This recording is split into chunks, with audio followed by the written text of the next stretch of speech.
Bienvenidos a su canal de la Iglesia Bíblica Bautista, Razón para Vivir, con el pastor Jared Suárez.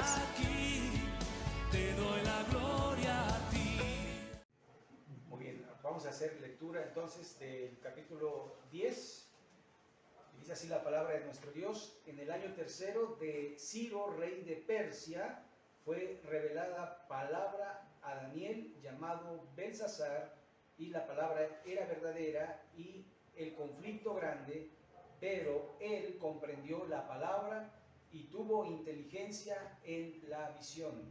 En aquellos días yo, Daniel, estuve afligido por espacio de 3 semanas. No comí manjar delicado, ni entró en mi boca carne, ni vino, ni me ungí con ungüento hasta que se cumplieron las 3 semanas. Y el día 24 del mes primero estaba yo a la orilla del gran río y de Gekel. Y alcé mis ojos y miré, y he aquí un varón vestido de lino y ceñidos sus lomos de oro de Ufaz. Su cuerpo era como de berilio, y su rostro parecía un relámpago, y sus ojos como antorchas de fuego, y sus brazos y sus pies como de color de bronce bruñido, y el sonido de sus palabras como el estruendo de una multitud. Y solo yo, Daniel, vi aquella visión, y no la vieron los hombres que estaban conmigo, sino que se apoderó de ellos un gran temor, y huyeron y se escondieron. Quedé pues yo solo, y vi esta gran visión, y no quedó fuerza en mí, antes mi fuerza se cambió en desfallecimiento, y no tuve vigor alguno. Pero oí el sonido de sus palabras, y al oír el sonido de sus palabras, caí sobre mi rostro en un profundo sueño, con mi rostro en tierra. Y he aquí una mano me tocó, e hizo que me pusiese sobre mis rodillas, y sobre las palmas de mis manos. Y me dijo: Daniel, varón muy amado, está atento a las palabras que te hablé, y ponte en pie, porque a ti he sido enviado ahora. Mientras hablaba esto conmigo, me puse en pie temblando. Entonces me dijo: Daniel, no temas, porque desde el primer día que dispusiste tu corazón a entender y a humillarte en la presencia de tu Dios, fueron oídas tus palabras, y a causa de tus palabras yo he venido. Mas el príncipe del reino de Persia se opuso durante 21 días, pero he aquí, Miguel, uno de los principales príncipes, vino para ayudarme, y quedé allí con los reyes de Persia. He venido para hacerte saber lo que ha de venir a tu pueblo en los postreros días, porque la visión es para esos días. Mientras me decía estas palabras, estaba yo con los ojos puestos en tierra y enmudecido. Pero he aquí, uno con semejanza de hijo de hombre tocó mis labios. Entonces abrí mi boca y hablé, y dije al que estaba delante de mí: Señor mío, con la visión que me ha sobrevenido dolores, y no me queda fuerza. ¿Cómo pues podrá el siervo de mi Señor hablar con mi Señor? Porque al instante me faltó la fuerza, y no me quedó aliento. Y aquel que tenía semejanza de hombre me tocó otra vez y me fortaleció. Y me dijo: muy amado, no temas, la paz sea contigo. Esfuérzate y aliéntate. Y mientras él me hablaba, recobré las fuerzas y dije: hable mi Señor, porque me has fortalecido. Él me dijo: ¿sabes por qué he venido a ti? Pues ahora tengo que volver para pelear contra el príncipe de Persia, y al terminar con él, el príncipe de Grecia vendrá. Pero yo te declararé lo que está escrito en el libro de la verdad, y ninguno me ayuda contra ellos, sino Miguel, vuestro príncipe. Vamos a orar. Bendito Padre Celestial, gracias porque tenemos tu palabra, la palabra profética más segura, en la cual podemos confiar como antorcha que alumbra la oscuridad. Señor, guíanos a través de tu palabra, háblanos a través de tu palabra y ayúdanos, Señor, a poner en nuestra vida acción para que podamos honrarte y glorificarte. Señor, gracias por este tiempo, nos ponemos en tus manos en el nombre de Jesucristo. Amén. Amén. Podemos tomar nuestro lugar. Y bueno, llegamos al capítulo de Daniel y dice que es el año tercero de Ciro, rey de Persia, aproximadamente el año 536 antes de nuestro Señor. Y en este año fue revelada la palabra a Daniel llamado Belsasar, y la palabra era verdadera y el conflicto grande, pero él comprendió la palabra y tuvo inteligencia en la visión. Y entonces lo que nos está diciendo es que la palabra es verdadera, pero también al recibirla hubo un gran conflicto del cual nos va a hablar en estos momentos. En aquellos días yo, Daniel, estuve afligido por espacio de 3 semanas. Si ustedes recuerdan, posteriormente se va a nombrar el número 21 días, ¿verdad? Que es el equivalente a 3 semanas, ¿verdad? 3 por 7, 21. Entonces, si usted recuerda, en el pasaje anterior, inmediatamente que él empezó a orar, su oración fue oída y rápido fue Gabriel para responder acerca de los 70 años, ¿verdad? En el capítulo 9. Allí, entonces, sin embargo, no fue tan rápida la respuesta. Recuerda entonces que hay oposición demoníaca cuando uno ora, ¿verdad? Si usted recuerda también, en Romanos 8, el 32, si no me equivoco, dice, ¿por qué hemos de pedir como conviene?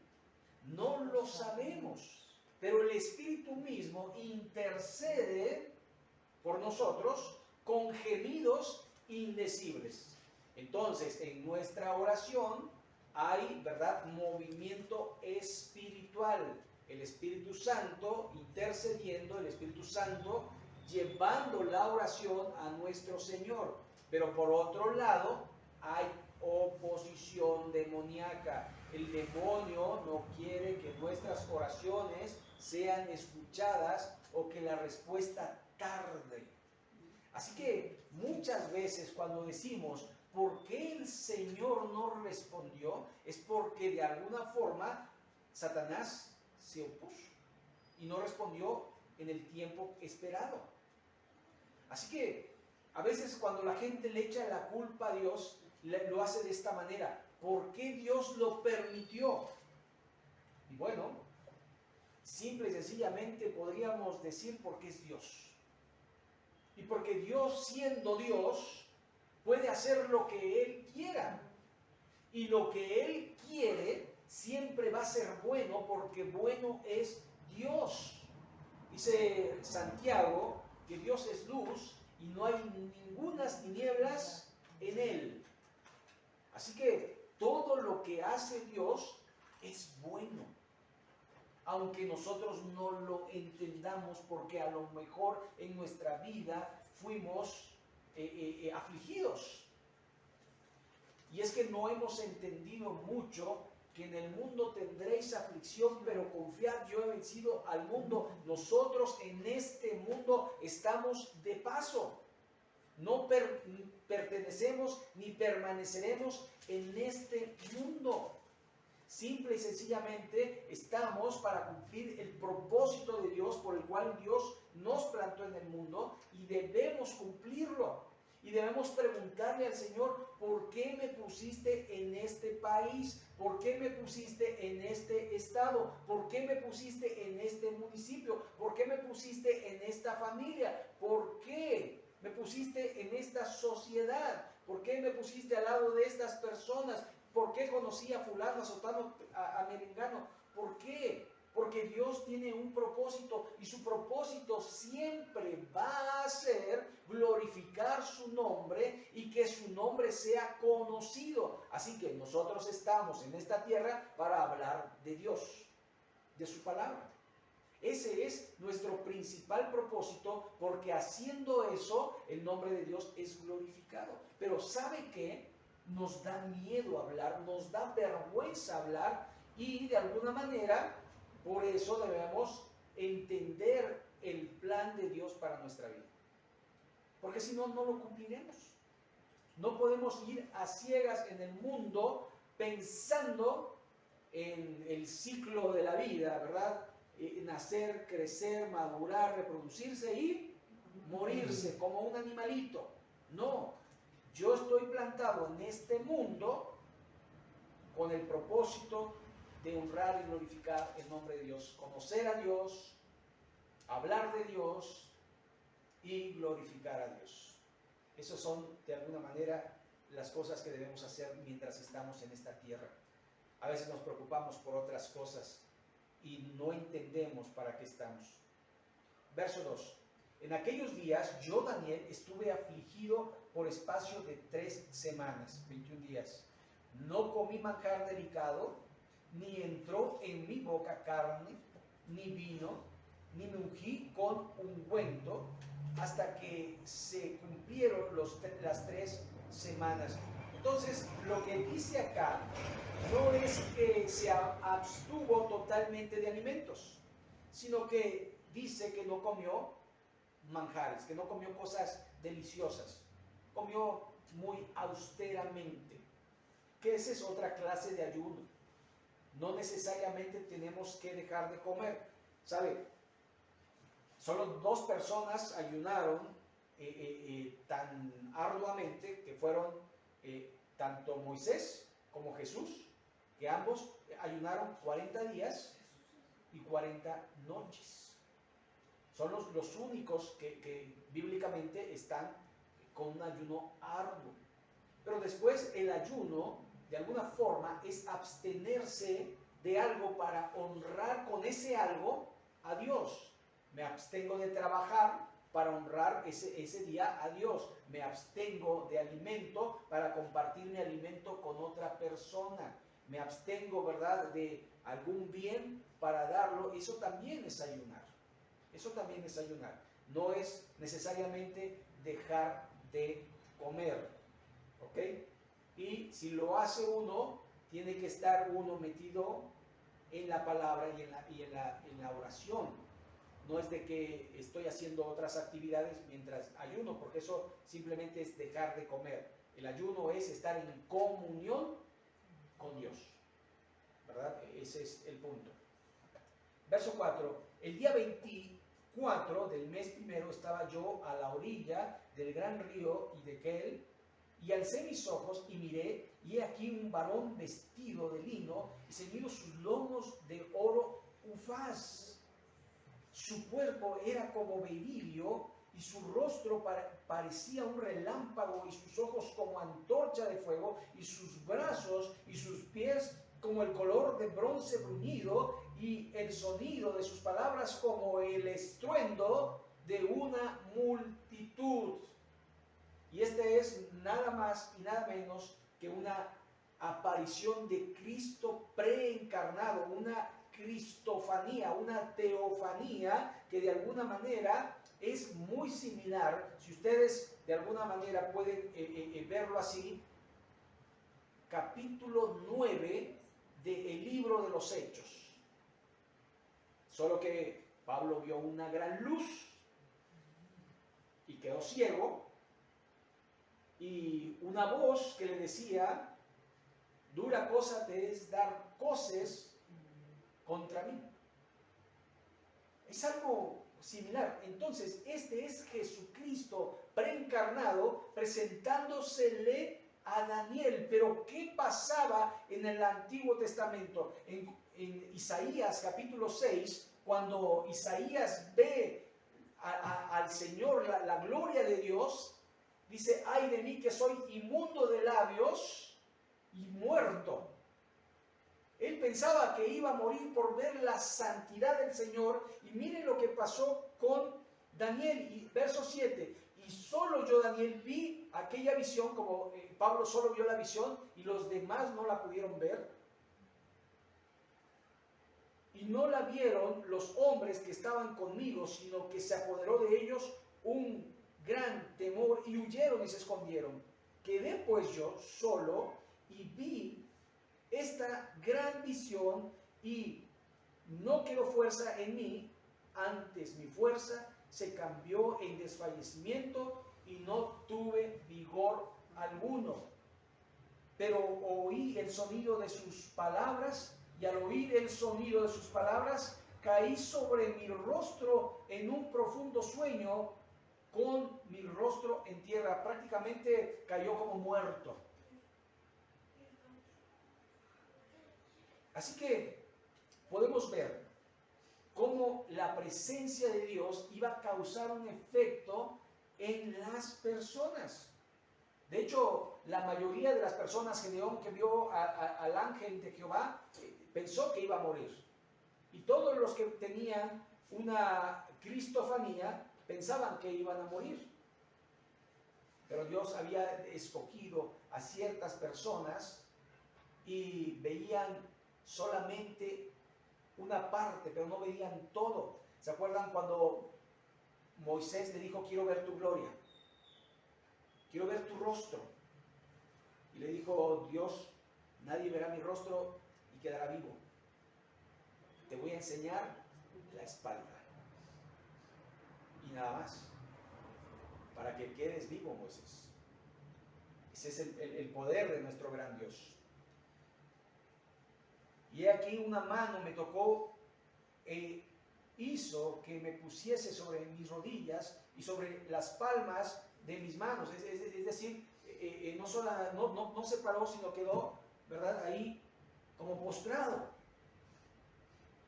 Y después dice, y me dijo, Daniel, varón muy amado, está atento a las palabras que te hablaré y ponte en pie, porque a ti he sido enviado ahora. Mientras hablaba esto conmigo, me puse en pie temblando. Así que el efecto duró.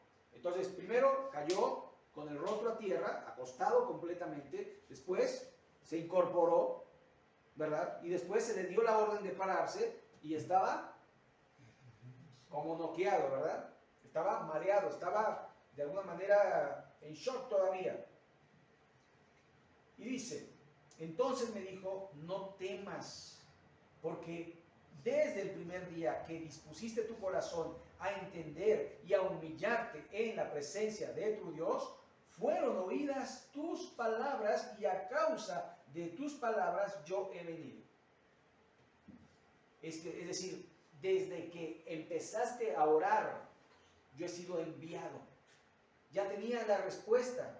Más, verso 13, más el príncipe del reino de Persia se opuso durante 21 días, pero he aquí Miguel, uno de los príncipes principales, vino para ayudarme y quedé allí con los reyes de la tierra. Entonces hay un príncipe que se opone y después él quedó con los reyes de la tierra. ¿Quiénes son los reyes y quiénes son los príncipes? Después nos va a decir que el príncipe de Persia es un demonio que gobierna sobre Persia. Y los reyes son los que gobiernan terrenalmente los hombres. Verso 14. He venido para hacerte saber lo que ha de venir a tu pueblo en los postreros días, porque la visión es para esos días. Postreros, posteriores a. Entonces, no es para un cumplimiento inmediato. Recuerden, el capítulo 9 habla de las 70 semanas de Daniel y dice que iba a haber 62, ¿verdad? Y después iba a haber 7 semanas, luego 62 y después iba a quedar una allí. Esa semana sería para los postreros días. Esa semana todavía no llega, esa semana todavía no se cumple. Y esto que está hablando todavía no se cumple, aunque recuerden que la profecía va a tener cumplimiento a corto, a mediano y a largo plazo. verso 15, mientras me decía estas palabras, estaba yo con los ojos puestos en tierra y enmudecido. Entonces, él estaba así, viendo hacia abajo y sin abrir su boca. Pero he aquí, uno con semejanza de hijo de hombre, tocó mis labios, entonces abrí mi boca y hablé y dije al que estaba delante de mí, Señor mío, con la visión me ha sobrevenido dolores y no me queda fuerza. ¿Sabe?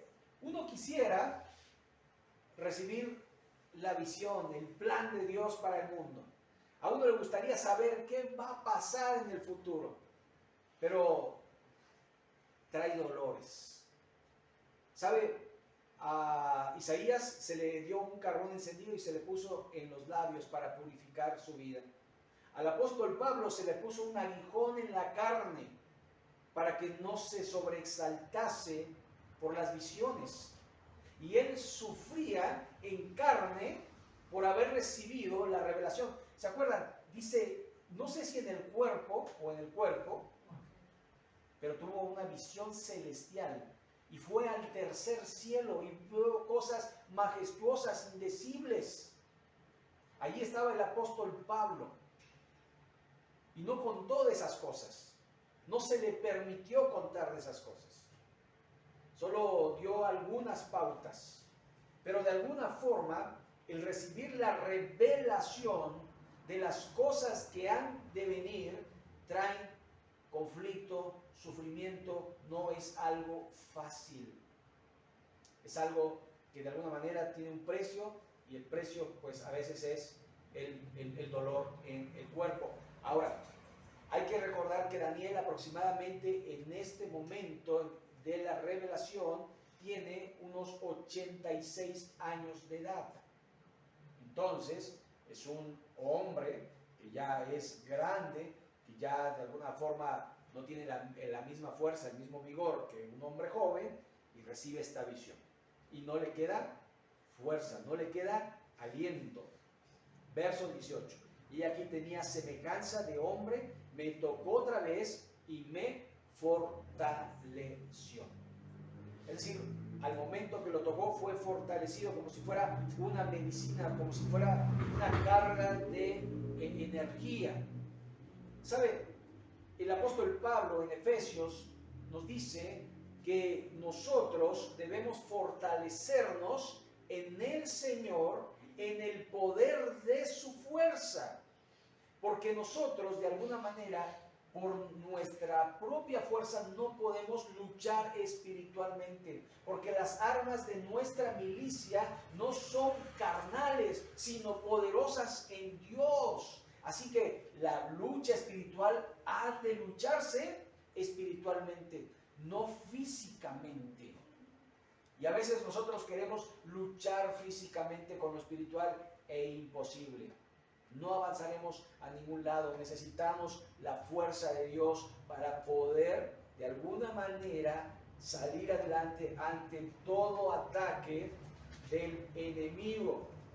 Ahora, déjenme recordarles este pasaje de Efesios capítulo 6 que nos dice de esta forma, verso 12, porque no tenemos lucha contra sangre y carne, sino contra principados, contra potestades, contra los gobernadores de las tinieblas de este siglo, contra huestes espirituales de maldad en las regiones celestes. Y después dice, por tanto, tomad la armadura de Dios para que podáis soportar en el día malo. ¿Sabe? Nuestra lucha no es contra carne y sangre. Si usted recuerda, uno de los títulos que tiene Satanás es el príncipe de este mundo o de este siglo, de este sistema.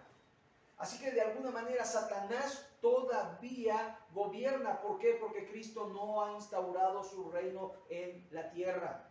Todavía la iglesia sigue presente, y cuando la iglesia sea arrebatada, entonces Jesucristo cumplirá las 70 semanas de Daniel, viniendo a la tierra y gobernando a Israel por 1000 años. Eso es lo que dice la Escritura. y entonces el príncipe de la potestad del diablo es Satanás. Si ustedes recuerdan, Satanás, ¿qué le ofreció a Jesús en la tercera tentación? Todo esto te daré, los reinos del mundo, si postrado me adorares. Yo sé que vas a ser el rey de este mundo, pero puedes serlo ahora. No tienes que ir a la cruz, no tienes que hacer nada, no tienes que esperar tiempo. Simple y sencillamente adórame y te lo voy a dar. Un gran engaño, por supuesto. No le iba a dar absolutamente nada, iba a derrotar a Jesús, pero Jesús le dijo: aléjate de mí, Satanás, al Señor tu Dios adorarás y a Él solo servirás, no tentarás al Señor tu Dios. Y Satanás se fue. Pero no quiere decir que dejó el principado. Sigue siendo de alguna forma el dueño de este mundo. Así que nosotros debemos saber que Dios tiene un plan perfecto y que debemos de irlo comprendiendo poco a poco, y esto nos da una pequeña pauta de lo que ha de ser en los postreros tiempos. Verso 19, y le dijo: muy amado, la segunda vez que se le dice muy amado. ¿Se acuerdan cuando Jesús fue bautizado? Se le dijo: este es mi hijo amado, en el cual tengo complacencia. También de Moisés se dijo que era el hombre más manso y humilde, pero nunca se le dijo que era amado. Pero a Abraham se le dijo que era amigo de Dios, pero nunca se le dijo que era muy amado. Y ahí podemos ver a otros personajes como el discípulo amado Juan, pero de alguna forma no tanto como Daniel y como el Señor Jesucristo, que relativamente, o mejor dicho, de una manera presencial, Dios les dijo: eres muy amado. Verso 20, Él me dijo: ¿sabes que he venido a ti? Pues ahora tengo que volver para pelear contra el príncipe de Persia, y al terminar con él, el príncipe de Grecia vendrá. ¿Se acuerdan en las visiones? Que era Babilonia, que era Medo-Persa, que era Grecia y que era Roma. Y ahora lo está diciendo con claridad. Ya los medos persas habían vencido a los babilonios. Ahora los griegos iban a vencer a los medos y persas, y aquí ya prácticamente los medos habían quedado a un lado y era solamente Persia. Pero viene Grecia, dice. Pero yo, verso 21, te declararé lo que está escrito en el libro de la verdad, y ninguno me ayuda con ello sino Miguel, vuestro príncipe. Recuerden, Miguel es el príncipe de los israelitas. Él es el que defiende a los israelitas. ¿Saben? Hay un texto que dice: el ángel de Jehová acampa alrededor de los que le temen y los defiende. Y eso aplica, ¿verdad?, para todos y para cada uno. Pero el ángel de Israel es Miguel. Es el príncipe de Israel. Él es el que defiende a Israel de todos estos ataques. Si usted se da cuenta, realmente Israel es una pequeña, es una mirruña comparado con otros países potencialmente hablando. Pero Israel es una primera potencia. Nosotros los mexicanos tenemos un país más grande y tenemos más recursos que Israel mismo. Israel es mucho más que nosotros. Tiene bomba atómica y tiene un sistema antimisiles impresionante, inteligente y demás, y tiene toda la tecnología agrícola, industrial, científica. Ellos están a la vanguardia y todo el mundo depende mucho de la tecnología israelí. Los Estados Unidos, Rusia y otros países están tratando de copiar sus tecnologías. ¿Cómo en el desierto pudieron de alguna forma extraer el alimento? Y tienen un sistema de goteo, porque como hay poca agua en el desierto, allí ellos están produciendo y produciendo y produciendo, y ellos están de alguna manera respaldados por Dios. Si uno lo viera así a simple vista, si Estados Unidos quisiera conquistar México, ¿podría? ¿Sí o no? Sí. Sí, así. De hecho lo tiene conquistado, pero bueno, es un decir. Si toda toda Latinoamérica podría hacerlo. Pero si quisiera conquistar a Israel, no podrían.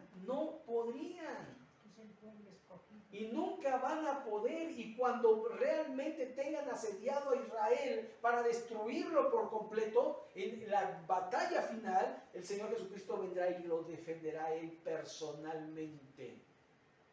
Es impresionante. Pero así está establecido en la profecía, en la línea profética de Israel, y que de alguna manera tiene marcado los tiempos para la gloria y la honra de nuestro Dios. Pero yo te declararé lo que está escrito en el libro de la verdad. Hay un libro de la verdad. Hay un libro de la verdad en el cual no hay mentira, y es el libro de Dios. No podemos decir que la Biblia es este libro. Podría ser un libro que está en el cielo, como el libro donde están inscritos los salmos. Es un libro que de alguna manera muestra lo que será y lo que fue. Y ninguno me ayuda contra ellos, sino Miguel, vuestro príncipe. Otra de las cosas que podemos entender en esto es que hay designados, hay príncipes designados, hay ángeles designados. Sin embargo, si usted se da cuenta, en ningún pasaje de la Escritura los hombres de Dios oran a los ángeles.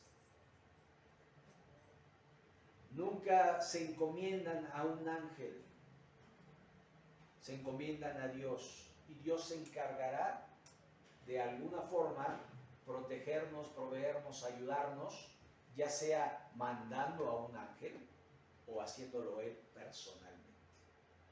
Porque al final Dios todo lo puede y no necesita para hacer lo que Él quiere. Entonces esto es una pauta, porque allí, por ahí hay gente poniéndole nombres a los ángeles. ¿Sabe? No hay nombres de ángeles, sino dos. Dos conocidos bíblicamente hablando. Ángeles buenos me refiero, que es Gabriel y Miguel. Nada más, nada más. Después está el ángel de Jehová, que es una cristofanía, y nada más. Así que debemos de confiar en Dios.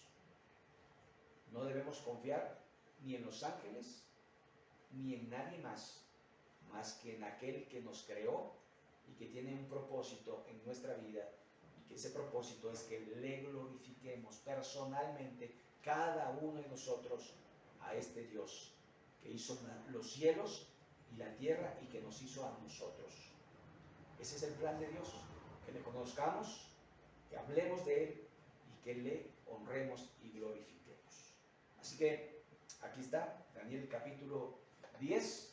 De alguna manera yo creo que hay cosas para poder aplicar. Una de ellas es orar y no dejar de orar, porque hay oposición. Si no hay respuesta, hay que seguir orando. Recuerde que Dios siempre responde sí, no o espera. Así que hay que perseverar en la oración. Otra de las cosas que tenemos que acordarnos es que Satanás está como león rugiente para ver a quién devorar. Nuestra lucha es espiritual, no es con la carne. No luchemos con la carne, luchemos con el espíritu. Y esto hace que nuestro yo se apague para que Cristo sea vivificado. Difícil, hay que mantenernos con el pensamiento de que Dios está al control. Por eso nosotros no debemos tomar cartas en el asunto, no debemos de alguna manera accionar, sino dejar que el Señor tome la pauta y Él responda, Él haga. Señor, te lo dejo en tus manos. Señor, me están agrediendo, te lo dejo en tus manos. Señor, me están haciendo. Señor, nosotros debemos encomendarnos al Señor y dejar que Dios actúe. No debemos actuar por nuestra propia fuerza. Somos cristianos, seguidores de Cristo. Si somos seguidores de Cristo, obedeceremos lo que Cristo dijo. en su palabra. Y Jesús dijo que si eres bofeteado, pongas la otra mejilla. Eso es lo que dice la Escritura. ¿Difícil? Sí, porque somos carne, porque nuestra naturaleza es tratar de defendernos, es tratar de vengarnos, es tratar de hacer justicia por nuestra propia mano, pero Él quiere que nosotros confiemos en el Señor. Confiemos en el Señor. Esperemos en el Señor. Él va a obrar. Él va a hacer. No tengamos, ¿verdad?, malas actitudes, sino que actuemos como cristianos. Así que pensar que este mundo es gobernado por el diablo y nosotros tenemos que entonces confiar en el Señor. Vamos a orar para terminar.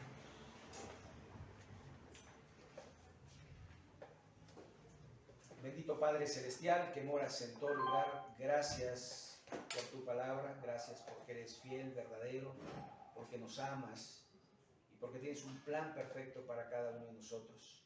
Te ruego, Señor, que nos ayudes a ser obedientes a tu plan. Te pido por cada familia aquí representada que tú, Señor, suplas sus necesidades, que los ayudes, que los fortalezcas, que los sanes y que tu nombre sea glorificado y conocido a través de ello. Gracias, Señor, por este día, por este tiempo y en el nombre de Jesucristo. Amén. Amén. Gracias, hermanos. Dios.